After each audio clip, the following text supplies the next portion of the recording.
ඔබ ගත්ත sweet ticket වලින් පින්වතුනි පළවෙනි තෑග්ග තාම ඇදිලා නැහැ නේද ඔබට?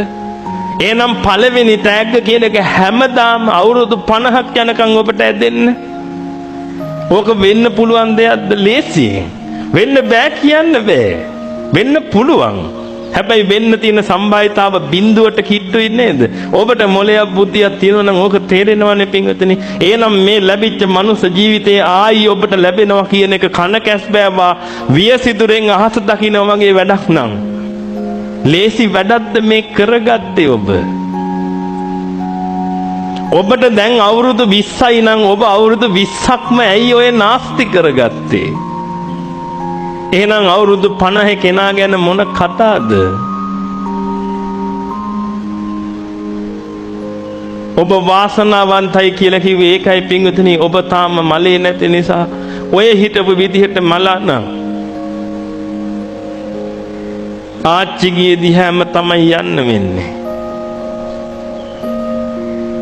ආතගේ දිහාම තමයි යන්න වෙන්නේ. වැඩි ඈතක නෙමෙයි. ගෙටම අල්ලලා තියෙන අසූචි වලේ ඉඳගෙන අසූචි කන්න වෙන්නේ තලු මරමර. ඔබගේ ජීවිතවලට ඔය දැත්ති උදා කරගන්න එපා. තථාගතයන් වහන්සේගේ ධහම මේ ලෝකේ තියෙනවා පින්වතුනි. මේ උත්තරීතර යතිවරයන් වහන්සේලා ඒ ධහම රැකගෙන ආවා. ඒ රැකගෙන ආපු මේ ධහමෙන් ප්‍රයෝජනයක් ගන්න හැම කෙනාම සතර අපායේ දොරටු වහගන්න ලේසි වැඩක් නෙමෙයි මේ. සතර අපාය කියලා කියන්නේ ලේසි පහසු තැනක් නෙමෙයි පින්වතුනි. අපායවල කියලා කියන්නේ මහා දරුණු ගති තියෙන තැන්. මම මෙහෙම කියද්දි විද්‍යාව ටිකක් ඉගෙන ගත්ත මහත්යෙක් නොවන කෙනෙක් හිතන්න පුළුවන් අන්නේ අපායවල මොන බොරු කතාවද? පින්වතුනි මමත් ගොඩාක් ඈතට විද්‍යාව ඉගෙන ගත්ත කෙනෙක්.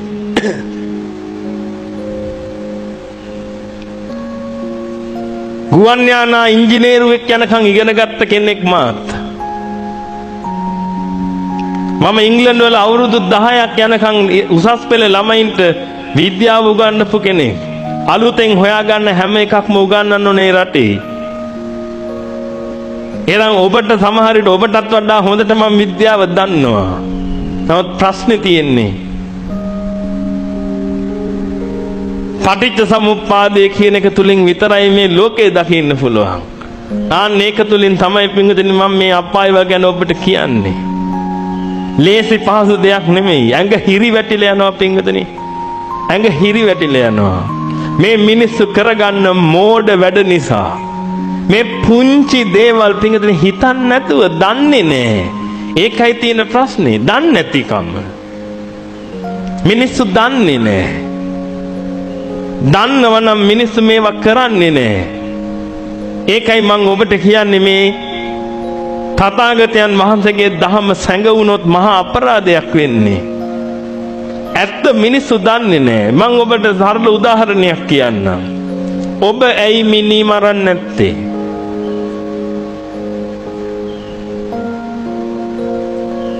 ඔබට ගොඩාක් කේන්ති ගියාට පස්සේ ඔබ මිනි මරන්නේ නැත්තේ ඇයි? ඒත් ඉවසගෙන ඉන්නේ පොලිසියේ මහත්තුරු ඇවිදින්න කුදලගෙන යන හින්දා නේද? නඩුකාර උන්නාන්සේ නඩුව අහලා ඉවරලා සදාකාලීනට හිරේට යන්න වෙන හින්දා නේද? ඔබ ඒක දන්න හින්දා පින්වතුනි ඔබ මිනි මරන්නේ නේද? හැබැයි ඔබ නොදැන හිටියානම් මොකද වෙන්නේ? ඒ බවක් නොදැන හිටියානම් එහෙම එකක් තියෙනවා. හැබැයි තියෙන බව ඔබ දන්නේ නැහැ. එතකොට ඔබ මොකද කරන්නේ? එතකොට ඔබ මරනවා. මරපු ගමන් ඔබට මොකද වෙන්නේ? පොලිසියේ මහත්තුරු ඇවිල්ලා ඔබ කුදගෙන යනකොට කියන්න පුළුවන්ද? අනේ මං දැනන් හිටියේ නෑනේ මාව අල්ලයියයි කියලා. දැනන් හිටියනම් මරන්නේ නෑනේ. නඩුකාර උන්නාන්සේට කියන්න පුළුවන්ද? අනේ ස්වාමීනි මං දැනන් හිටියේ නෑනේ මාව ඔබ වහන්සේ මෙහෙම කරයි කියලා. දැන් ඔයක උත්තරයක්ද? පින්වතුනි මේ ලෝකේ ඉන්න මිනිස්සු දන්නේ නැති නිසායි මේ දේවල් කරන්නේ. ඒකයි මම ඔබට කිව්වේ පින්වතුනි මිනිස්සු මේ මුදුනට යන්න හදන්නේ මුදුනට යන එක බල්ල වෙන බව දන්නේ නැති නිසා. ලේසි දෙයක්ද මේ කරගන්න යන්නේ? දන්නවනම් කරන්නේ. මමත් දන්නේ නැතුව කළ ඉවර නැවතුව කරන එක. ඇයි? මට මනුස්ස ජීවිතේ වටිනවා පින්වතුනි.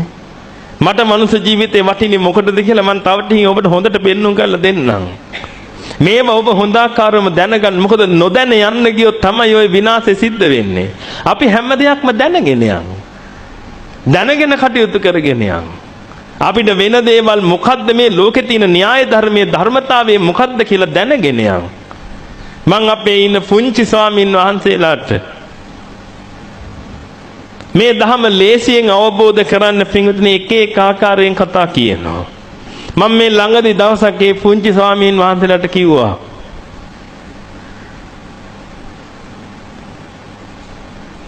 ලොක්ෙක් වගේ ඉන්න හිටියොත් මොකෙක් වෙනවද? බල්ලෙක් වෙනවා. ලොක්ෙක් වගේ ඉන්න ගියොත් බල්ලෙක් වෙනවා. මමද දැන් කිව්වේ තථාගතයන් වහන්සේගේ දේශනාවද? එහෙනම් මට ඇඟිලි දික් කරන්න එපා. තථාගතයන් වහන්සේගේ ඊටයි ඔබගේ ඇඟිල්ල දික් වෙනවනේ. එතකොට ආය ඇඟිලි නැතුව තමයි යන්න වෙන්නේ. ලොක්ෙක් වගේ ඉන්න ගියොත් බල්ලෙක් වෙනවා. එහෙනම් ලොක්ෙක් වෙන්න ඕන නම් බල්ලෙක් ගන්නට ඉන්න. ලොක්ක එතන දෙවෙනි පාර මම ලොක්කා කියලා කිව්වේ අරිහතුන් වහන්සේට. අරිහතුන් වහන්සේ වෙන්න ඕන නම් මොන ගන්නට ඉන්නද? බල්ලෙක් ගන්නට ඉන්න. එතකොට බලු ගතියෙන්ද? නෑ. අපි කියන්නේ ඌ බලු වුණා. අපි කියන්නේ අයියෝ ඒක කියන්න ගිහිල්ලා බලු වුණා. ඒ කියන්නේ මොකද්ද?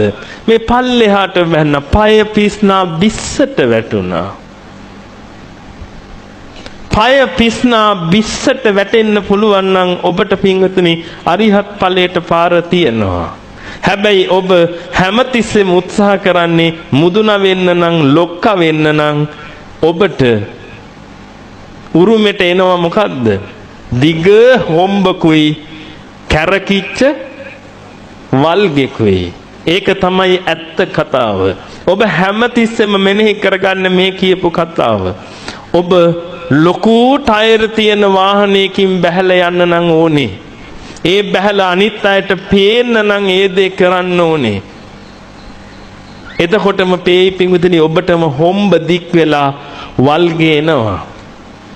ලේසි වැඩක් නෙමෙයි.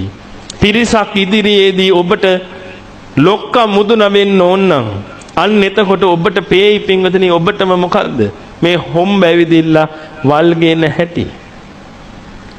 මට නම් හොඳට පේනවා. සමහර මිනිස්සු කට්ටියත් එක්ක ඉන්න වෙලාවට අනිත් අයව පල්ලෙහා දාලා තමන්ව ඉහළ දා ගන්න හදන වැඩපිළිවෙල දකිද්දි මට මැවිලා පේනවා අර මිනිස්යාගේ හොම්බ දික් වෙලා අර වල්ගේ එන හැටි. අත් දෙකෙන් පාත් වෙලා බිම්මට දාපු දේ කන්න උරුමෙට එන හැටි. ලේසි වැඩක් නෙමෙයි මේ මිනිස්සු කරගන්නේ. තව කෙනෙක් අතර මුදුන වුණා කියලා කන්න හම් වෙනවද? තව කෙනෙක් අතර මුදුන වුණා කියලා ඇඳුම් හම් වෙනවද? ඒ මොකුත් නෑ. හැබැයි හම් වෙනව එක දෙයක් මොකද්ද? බල්ලෙක් වෙන්න.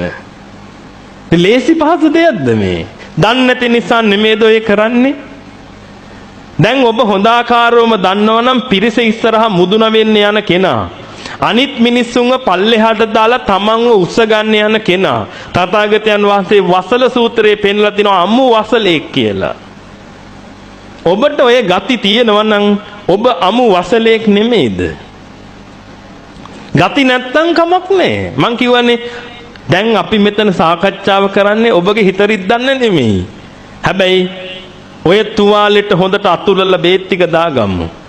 හොඳට අතුලලා බේත් ටික දාගත්තට පස්සේ ඔය තුවාලේ හොඳ වෙනවා. නැත්තම් අපරාධෙනේ පිංගුතුනි. මේක අපි දැනගෙන යන්න එපා මේ ගමන. එහෙනම් දැන් හොඳට බලන්න තව පිරිසක් අතර ඔබට උඩට එන්න එහෙම අවශ්‍යතාවයක් ආව ගමන් ටක් ගාලා ඔබ මතක් කරගන්න. තථාගතයන් වහන්සේ වසල වාදයෙන් කතා කරලා තියෙනවා. වසලෙක් කියලා. ඊළඟට දන්නව අනික් කාරණාව මම මෙතන මුදුනා වුණාට මට ඊට පස්සේ උරුමෙට එන්නේ මොකද්ද? බලුකම. එහෙනම් මට බල්ලෙක් වෙන්න ඕනේ නෑ. එහෙනම් පින්වතුනි මගෙන් වදින හුලම් පොදකින්වත් අන්නේකට හිංසාවක් නොවේවා, පීඩාවක් නොවේවා. මම පය පිස්නා බිස්සේ ඉන්නම්. මම බලු ගාන්ට ඉන්නම්. ඇයි මට මේ ලෝකෙ දිනන්නේ? ඒ ලොක්කා කිව්වේ අරිහතුන් වහන්සේ. මට අරිහතුන් වහන්සේ නමක් වෙන්න නම් පය පිස්නා බිස්සේ ඉන්න ඕනේ. අන්න න්‍යාය ධර්මයේ. න්‍යාය ධර්මයේ දන්නේ නැතිකම නිසා මොකද වෙන්නේ? ත්‍රිසතර මුදුන වෙන්න යනවා. වෙන මොකුත් නෙමෙයි, දන්නේ නැති නිසා. ඒකයි මම ඔබට කිව්වේ මිනිස්සු දන්නේ නැති නිසායි මේ කටයුත්ත කරගන්නේ. ඕනෙම දෙයක් කරන්නේ දන්නේ නැති නිසා. හැබැයි මෙහෙමත් එකක් තියෙනවා. දන්න අය එහෙම කළාට නම් කමක් නැහැ. ඇයි? දැන බල්ලු බලල්ලු තිරිසන්නු මොක්කු හරි උනාට කමක් නැහැ. පිටුතුනි නොදැන වුණොත් ඒක මහා අපරාධයක් නේ. දන්නේ නැතුව නම් කරන්නේ ඒක මහා අපරාධයක් නේ.